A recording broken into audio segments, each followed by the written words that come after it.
आता पनीरची ही भाजी खायला रेस्टॉरंटला जायची अजिबात गरज नाहीये. चला बघूया कशी बनवायची घरच्या घरी. सगळ्यात आधी तर मी इथं कांदा घेतलाय. तो असा उभा-उभा चिरलाय म्हणजे तो चांगला भाजला जातो.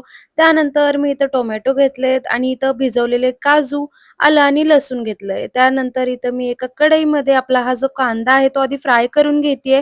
त्याच्यासोबतच लसूण आणि आलं देखील टाकले. आता हा कांदा फ्राय होतो तोपर्यंत एक महत्त्वाचं काम करूया ते म्हणजे जो हा मसाला आहे ना तो दुधामध्ये मिक्स करायचा आहे.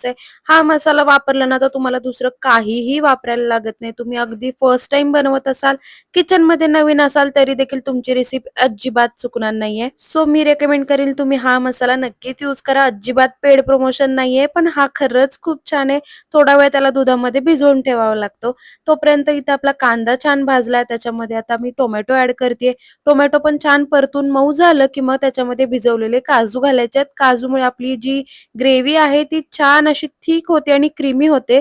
आणि इथे हे सगळं जे ग्रेव्हीसाठी भाजलेलं सामान आहे ते थंड व्हायला मी काढून दिले. तोपर्यंत पनीरचे क्यूब्समध्ये मी तुकडे करून घेतेय. तुम्हाला कोणत्या शेपमध्ये आवडतील त्या शेपमध्ये पनीर कट करून घेऊ शकता. इथं आपली सगळी बेसिक तयारी झाली आहे. हे ग्रेव्हीचं सामान देखील आपलं जे भाजलं होतं ते गार झालंय. ते आता व्यवस्थित मिक्सरला त्याची पेस्ट करून घेऊया. इथं तुम्ही बघू शकताय किती बारीक आपण हे वाटलंय ते. त्यामुळे आपली ग्रेव्ही एकदम छान क्रीमी होणार आहे, अगदी रेस्टॉरंट सारखी. इकडे मी एका पातेल्यामध्ये 2 चमचे तेल टाकून आपण जी ही ग्रेव्ही वाटून घेतली ती भाजायला घेतली. छान तेल सुटेपर्यंत याला भाजून घ्यायचंय. इथं मसाल्यांमध्ये बाकी काही वापरावं लागत नाही. घरचा काळं तिखट, थोडंसं काश्मीरी लाल तिखट आणि मीठ. काश्मीरी लाल तिखट घातल्याने आपल्या भाजीला एकदम रेस्टॉरंट सारखा कलर येतो आणि आपण तो पहिलावाला मसाला वापरलाय त्याच्यामुळे याच्यामध्ये दुसरे कुठलेही मसाले वापरावे लागत नाही. आणि आता ही ग्रेव्ही भाजल्यानंतर जे आपण मसाला बनवून ठेवला होता दुधामध्ये मिक्स करून तो याच्यामध्ये ॲड करून घ्यायचा आहे. आणि इथे तुम्ही बघू शकताय आपल्या ग्रेव्हीला अगदी रेस्टॉरंट सारखं टेक्स्चर आलंय. ह्याला 5 मिनिटं झाकून व्यवस्थित एकदा छान उकळवून घ्यायचं आणि मग याच्यामध्ये गरम पाणी ॲड करायचंय.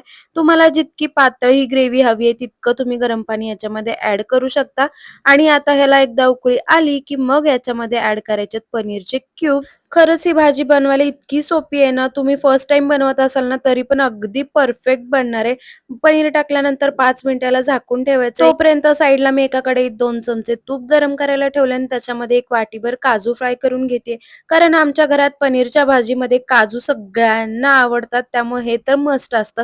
तुम्ही हे ऑप्शनल आहे, तुम्हाला आवडत असेल तर ॲड करू शकता. नाही ॲड केलं तरीही चालेल. पण मी सजेस्ट करेन तुम्ही काजू नक्की ॲड करा. छान टेस्ट येते. आणि इथे रेडी झाली आपली अगदी रेस्टॉरंट स्टाईल पनीर टिक्का मसाला. वरून कोथिंबिरीचा थोडासा पाऊस पडला की भाजी खायला अगदी रेडी. तुम्ही देखील ट्राय करा आणि कमेंट करून नक्की सांगा कशी झाली.